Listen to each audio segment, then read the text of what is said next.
ملګرو یو تفصیلی او اوږده ویډیو د جوړوم ستاسو دپاره زموږ سره چې څومره هم ویزې دي کم سروسز دي د هغې ریکوایرمنټس او د هغې چې څونه ټایم پې لګي پروسیسینګ ټایم او د هغې کاسټ او د هغې پیمنټ سکیجل چې څونه مخکې دي څونه وروسته دي هغه کم کسان ورته الیجیبل دي ریکوایرمنټ ډاکومنټ پکې څه پکار دي A to Z چې زموږ سره کم سروسز دي او د هغې بیا کم ډیټیل دي ټول درته په یو تفصیلي ویډیو کې بیانوم چې څونه هم کوېسچنز یې کوریز چې ستاسو هغه ختم شي او تاسو بیا راځئ نو تاسو پریپیرډ راځئ ولې چې ډیلی په موږ پسې 80-90 کسان 100 کسان د ورځې افیس ته راشي نو د هر یو کس سره دومره تفصیلي ټایم ورکول او د هغو ټول سوالات حل کول زموږ سره مشکلي نو زه تاسو ته ډیټیل په یو ځای باندې در کوم په تفصیل کې او په سمپل الفاظو کې موږ په اصل کې درې قسمه ویزاز کوو یو سټډي ویزا یو ورک پرمټس کوو یو ویزټ ویزا کوو نو هر یو ویزه چې دا هغه د هر یو کس نه کیږي ته به اول خپل ریکوایرمنټس پوره کوې او ته به ګورې چې ته کم ویزې ته الیجیبل یې نو ته چې کم ته الیجیبل یې هم به دله حقه موږ کوو اولنۍ ویزه چې دا هغه زموږ سره سټډي ویزه ده په سټډي ویزې کې دوه لازمي څیزونه دي چې اول چې دی ستا که فرض کې اف ایس سی کړي نو د هغې ډي ایم سی او د هغې سرټیفیکیټ ستا پکار دی او که تا بیچلر ماسټر پی ایچ ډي څه کړي نو د هغې ټرانسکرپټ او ډیګري ستا پکار ده ښه که دغه ستا سره الریډي اویلیبل نه نو ته یو هوپ سرټیفیکیټ ورکولی شي یا کرنټ سټوډنټ شیټ ورکولی شي کرنټ سټوډنټ فارم ورته وایي چې هغه یونیورسټي تاله درکړي چې پلانکي ډیټ ته به د ډیګري ټرانسکرپټ موږ درته پرووایډ کړو او د ده کورس زموږ سره د پلانکي تاریخ نه د پلانکي تاریخه پورې دی نو دغه ته پرووایډ کولی شي په سټډي ویزه کې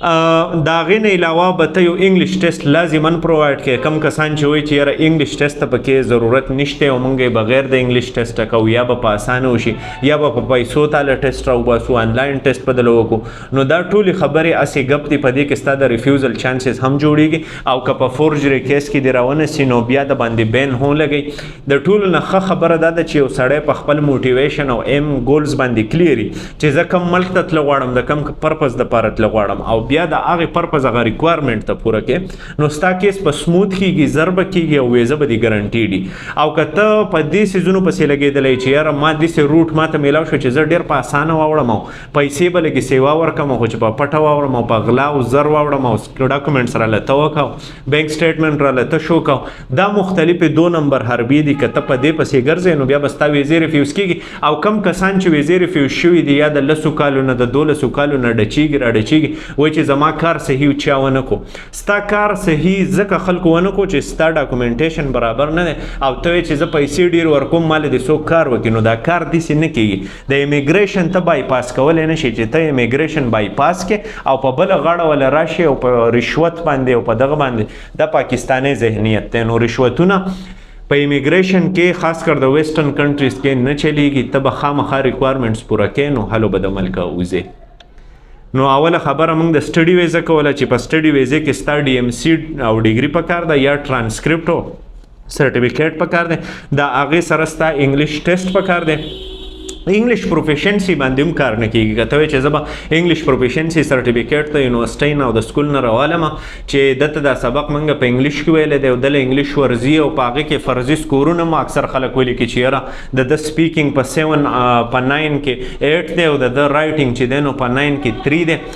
دا فرضي سکورونه دي او دا ویسټرن ملکونو ته ښه پته ده چې د دې د ټیچرانو سره د یو بل سره دونه تعلق چې هغه ورته وایي چې یاره ته ماله ولیکئ یو کاغذ او هغه وله ولیکي په دې باندې تا له ایډمیشن نه درکوي د هغو سټنډرډایز ټیسټونه دي د هغو خپلې ادارې دي دلته کې او تا به په خپله باندې چیک کوي ټیسټ کوي لکه آیلټس چې دی د برټش کونسل سره رجسټر دی نو په هر دنیا کې چې ته آیلټس ورکې برټش کونسل به یې دله چیک کوي چې دی سړي له انګلیش ورځي که نو او په هغې بیسس به بیا تا ته ایډمیشن میلاویږي نو د انګلیش پروفیشنسي سرټیفیکیټو کار دا نه دی بل آنلاین ټیسټونه که ته کوې نو ته آنلاین ټیسټ وکړې بل سړی ورته کښېنې بل سړی ورته کینې او هغه تاله ټیسټ پاس کړي، هغه که فرض کې کوم ځای کې کیمره انوالو وي سپیکینګ ته کې مخامخ هغې ته تا کینې او نور تاله وکړي. د دې نه هم هغه خبر دی د آنلاین ټیسټونو دومره ویلیډیټي نشته. البته بعضې ټیسټونه دي چې هغه په بعضې ځایونو کې هر ځای کې نو بعضې ځایونو کې اکسپټیبل دي، لکه ELLT ټیسټ شو کوم ته چې تاسو اکسفورډ وایي، یا د هغې نه علاوه لینګویج سرټ ایسول شو چې هغه دا اکسپټ کېږي. PTE آنلاین مه کوئ، PTE هم ورته وایي کوم چې آنلاین کېږي، هغه د کووډ په دور کې چلېدو او اوس نه چلېږي، هغه مه کوئ. نو دا مختلف سیزونه دي. ښه که بیا تا DMC او سرټیفیکیټ یا ټرانسکرپټ او ډیګري دا تا ماته پوره کړو یا ډیپلوما او انګلیش ټیسټ دی وکړو هغه تا ماته پرووایډ کو، نو زه به بیا تاله کومه اپلای. پکار ده چې ستا د 2 کالو نه سیوا ګیپ نه وي. کوم چې جینون سټوډنټ یې د خپل کیریر غم ورسره او هغه د سټډي نه وروسته سټډي له تله غواړي بل ملک ته بیا، نو هغه به په خپل سټډي کې دومره ګیپ نه راولي، او که د هغه سره ګیپ وي نو د هغه ګیپ پر د ایکسپیرینس په ورسره وي چې یاره په دې ګیپ کې ما څه چل کوو، ما د چا سره ټیوشن کوو، پرایویټ ټیچینګ مې کوو، په سکول کې مې ټیچینګ کوو، ما په هسپتال کې کار کوو، په لیب کې کار کوو، زه ټیکنیشن وم، څه وم، د هغې سرټیفیکیټ په تور کې او د خپلې ورځې حساب به ورکوې چې دا ما څه چل کوو په دې ګیپ کې، نو هغه یو سرټیفیکیټ ستا د ګیپ په کار دی. دغه شانتې انټرویوز پکې ته ایکسپیکټ کولی شي په سټډي ویزه کې چې ستا نه انټرویوز والي او دا کریډیبیلیټي انټرویو وي. کریډیبیلیټي مطلب دا دی چې په تا موږ ټرسټ کولی شو که نه شو، ته جینون سټوډنټ یې که نه یې، په دې کې به ستا نه اخلي انټرویو. انټرویو چې دی هغه اکثر په 2 اړخه باندې، یو د یونیورسټۍ د طرفه چې په هغې کې دا ګوري چې دله موږ اډمیشن ورکو که نه، او بل د امبیسۍ د طرفه چې دله موږ ویزه ورکو که نه. دا 2 اپلیکیشن یې تاله موږ بیل جمع کوو.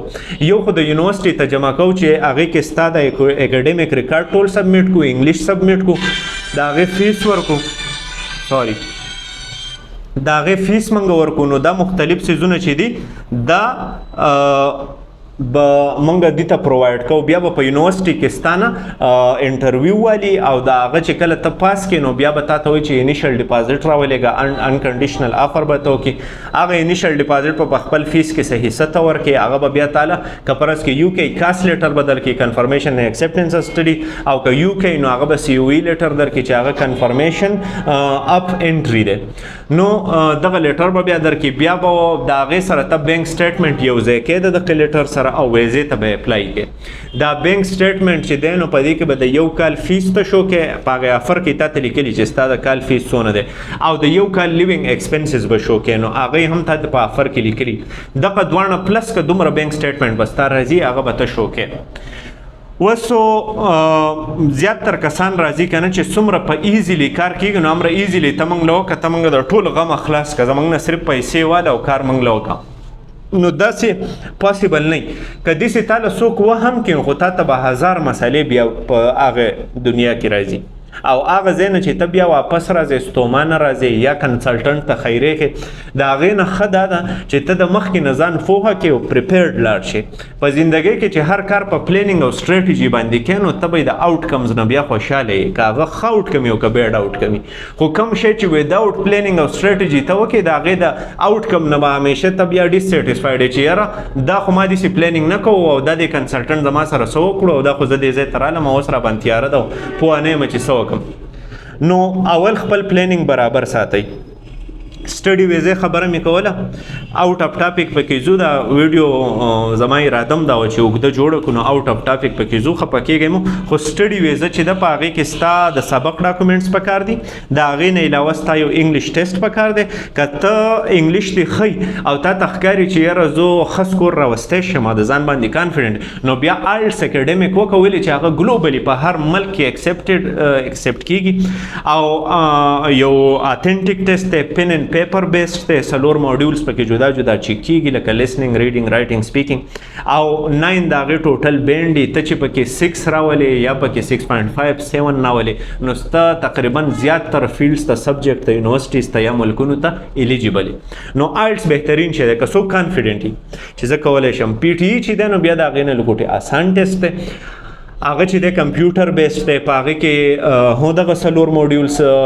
چیک کېږي، ټیسټ کېږي، او په کمپیوټر باندې به ټایپینګ کې او په کمپیوټر سکرین باندې به دغه ټیسټ ته پاس کې، او دا به هم په سینټر کې دن نه خو کمپیوټر بیسډ وي. او د دې نه علاوه چې د لینګویج سرټ هم شته ایسول والا ELLT هم شته نو چې ته انګلیش ټیسټ پرووایډ کې DMC سرټیفیکیټ دا پرووایډ کې بیا چې کستا کم ګیپ راغلی دا غي ګیپ ایکسپیرینس ته پرووایډ کې د اغه نه علاوه ته انټرویو پاس کې ته خپل انیشل ډیپازټ وکې ته بینک سټیټمنټ شو کې نو ستا ویزه چې دا هغه ولګي نایس اینډ سموث خو دا سیزونه چې دی دا پریپیر کول غواړي دې له بعد د ډېر وخت نه ته پلانینګ کې او د ډېر وخت نه به تیاری کې او دا ټول ډاکومنټس به 1 by 1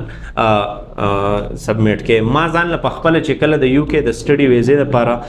اپلای کړی و او خپل پروسس می کړو نو ما 15 شپږ میاشتې صرف په پریپریشن کې تیر کړو د آیلټس لپاره پریپریشن میزان په خپل کړو کم کې چې ما 7 بینډ راوسته او د شانتي میډیکل کولو د شانتي انیشل ډیپازټ پې کولو د شانتي بینک سټیټمنټ شو کولو د هر یو شی د لپاره جدا جدا منډه داسې په پټو سترګو په نن سبا کې نه کیږي دا به تاسو منټلی ځان تیاروي هو پیسو ته هو کړهو ته او کدا نه کوي او ډایرکټ سوکس د توي چې یاره پیسې راکو ته به غم شزه د لکار کوم نو هغه به د خامخا بیا ډ چي بیا په پیسې راځي پیسې به د نیولې پیسې به واپس نه درکې تبزان لار یعنی چې یاره دا ما سچل کمزې کې ون ختمه اوس بل سره مې اپلیکیشن نشم سبمیټ کولای ما پسې داسې کسان ډیر راځي ځکه زه د هغو د زندګۍ حال ستاسو سره بیانوم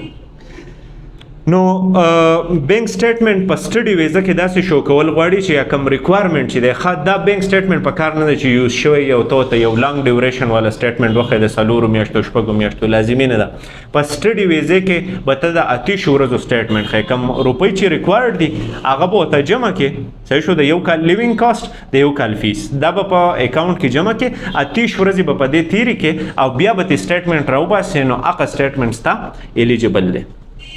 بینک سټیټمنټ دی دغه سي دی ها په استرالیا سټډي ویزه کې بیا لوکوټي دغه شته چې دغه ویزا ریفیوزل هم لګي سیوا دی په نسبت ته نورو ملکونو او په هغه باندې ګڼه هم ده او دغه ریکوایرمنټس هم لوکوټي هاي بل دا چې هغه GTE ډاکومنټس هم بیا غواړي GTE ډاکومنټس دای چې جنون ټمپرری انټرنټ ته به دا شو کې چې زه جنونلی د ټمپرری بیسس د پر راځم او بیا واپس راځم صرف خپل سبق ته پر راځم نو دغه ډاکومنټیشن کې به ته ټایز ټو هوم کنټری کې چې زما په ملک کې کم سیزونه دي او زما کم ریزنز دي چې زه به واپس راځم زه په استرالیا کې اسایلم ولې نه کوم زه بدل ته خامخا واپس راځم نو دغه به ته شو کې دا GTE ریکوایرمنټ چې دا په استرالیا کې لازمي تکه د سټډي ویزه کې بیا د جرمني آسټریا او د UK او د نورو ملکونو په سټډي ویزه کې دا نشته خو په استرالیا کې دا شته بل د استرالیا چې دی نو اټلیسټ 6 بینډ غواړي په زیات درجګونو کې د آیلټس او یا د هغې اکویولنټ سکور په د نورو ټیسټونو کې غواړي بل په استرالیا کې چې دی نو تقریبا که په ماستر ډیګري کې زه تاله ایډمیشن وکم نو د 2 کالو 2.5 کالو یا د 1.5 کال داسې خوا شاته ماسترز 2 کالو پورې او د هغې انیشل ډیپازټ چې نو 12,000 13,000 استرالین ډالرز د دې ځای نه به ته د خپل فیس حصه لیږې دونه پته راځي د دغې نه علاوه کوم سټډي ویزه چې موږ کوو په هغې کې موږ 20,000 روپۍ صرف د اپلیکیشن د جمع کېدو هلو او په هغې کې تاله موږ اپلیکیشن جمع کو آفر لیټر راوځي په آفر لیټر کې بیا ته خپل انیشل ډیپازټ ورکې په هغو تاله چې دی نو کنفرمیشن لیټر راولي کنفرمیشن لیټر سره بینک سټیټمنټ یو ځای کې ویزې ته اپلای وکړې دغه پروسس دی په دې کې به ټولې پیسې ته خپل ورکې میډیکل به خپل کې ډاکومنټیشن به خپل کې زمونږ کار به تاله ګایډنس درکولی ستا اپلیکیشن سبمیټ کولی هو د یونیورسټۍ هو د ویزې مختلفو ایمیلو له ریسپانس ورکول د هغو سره ځان په ټچ کې ساتل ستا ګایډ کول تا ته خونه ښول اکوموډیشن شو ټرانسپورټ شو جاب په لحاظ سره دغه شانتي یونیورسټي لایف حوالې سره او دا ټول پروسس د امیګریشن دا کلیر کول او ستا هغې ملک ته اړول تا ته ویزه لګول دغه زمونږ کار دی ریکوایرمنټ پوره کول او ځان منټلی تیارول دغه ستا کار دی اوس د کینیډا کسټډي ویزې په حوالې سره خبره وکړو نو په هغې کې یو SDS روټ یو نان SDS SDS دای چې سټوډنټ ډایرکټ سټریم ورته وایي سټوډنټ ډایرکټ سټریم دا دی چې په 2 میاشتو کې دننه سټډي ویزه ورکوي کینیډا خو د هغې شرایط دا دي چې ته به 10K مطلب 10,000 کینیډین ډالر جمع کې د دې ځای نه یونیورسټۍ ته او هغه به د لیوینګ کاسټ دپاره د اوسېدو د خرچې کرایي دپاره تاله منت په منت 600 500 ډالر درکوي او د 1 year فیس چې دی نو هغه به ته پی کې یونیورسټۍ ته چې دا 2 کارونه تا وکړو نو تاله په SDS روټ باندې کینیډا ویزه درکوي یو وار درته بیا وایم چې د کینیډا ایلیجیبیلیټي بیا د ایس ډي ایس روټ لپاره د هغې کسانو ده چې $10,000 ورته جی آی سی شو کی دلته کې ورته روپۍ ورکي او د هغو لیوینګ کاسټ د 1 year فیس چې دی هغه ورکي او د دې اټلیسټ 6 بینډ په آیلټس کې یا د هغې اکویولنټ په پی ټي ای کې نو دیس سټوډنټ اپلای کولی شي کینیډا ته په سټډي ویزه باندې د شارټ کورسز خبره نه کوم د یونیورسيټي لیول د کورسز خبره کوم چې ډیګري بیسز باندې ډیپلوما بیسز باندې یا ماستر او پی ایچ ډي وغیرہ باندې خا منګه چې کم اپلایز کو په سټډي ویزه کې نو هغه زیات تر منګه په ماستر ډیګري کې یا په بی ایس ډیګري کې بیچلر ډیګري کې یا بی ای کې دې کې تاسو له اپلای کو که یو سړی ماستر دلته کړی هم خو بیا ول منګه په ماستر کې اپلای کو دا غیر ریزن دا دی چې په پی ایچ ډي لیول ته ډاکټریټ لیول ته اپلای کې نو هغه ریسرچ بیس ډیګرانی او پاغي کې به تاسو سپروایزر کنوینس کې سپروایزر ته به پروپوزل لګي او هغه به ستا پروپوزل اپروف کوي دا غینه پس بیا منګه پی ایچ ډي ته اپلای کوو البته که یو سړی دونه مهنت کړي یا کولی شي چې سپروایزر ته خپل پروپوزل ولېږي ته به یونیورسيټي سرچ کې په هغه کې به د خپل سبجیکټ ریلیونټ یا د خپل ټاپک ریلیونټ پروفیسر سرچ کې د هغه پروفیسر ایمیل او نمبر یې ورکړی په هغه به سره رابطه وکړي خپل پروپوزل به ورته ولېږي هغه ستا پروپوزل ایکسپټ کړي تاله کنفرمیشن لیټر راولېږي موږ بیا تاله ایډمیشن ویزا پروسس هر څه بیا کوو خو دغه چونکې موږ ځکه نشو کولی چې د هر سړي سبجیکټ او بیا په سبجیکټ کې دننه تیسیز او د هغې پروجیکټ هر څه ډفرنټ نو دغه که ته په خپل هینډل کولی شي ویزا پروسیسنګ بدله موږ وکړو نو دا یو څو خبرې وې دغه شانتې د جرمني آسټریا یا کوم یورپین کنټریز چې دي د هغې په سټډي ویزه حوالې سره دا خبره ده چې هغه لوکټې چیپر دي د نورو کنټریز په نسبت سره فیسونه یې کم دي لکه د جرمني 6000-7000 یورو چې دی هغه د 1 year کورس راځي فیس دغه شان 2-2.5 یورو به ورته د ځینې انیشل ډیپازیټ لګي د یو کې چې دی نو د هغې بیا راځي تقریبا 17,000-18,000 پاوند فیس راځي د 1 year ماستر او په هغې کې 7-8,000 انیشل ډیپازیټ ته لیږي د دې ځای نه بعضې یونیورسټیز دی چې په هغې کې 3,000 ډیپازیټ راځي خو دغه یونیورسټیز کم راځي او بای چانس راځي او د یو سپیسیفیک سبجیکټ دپاره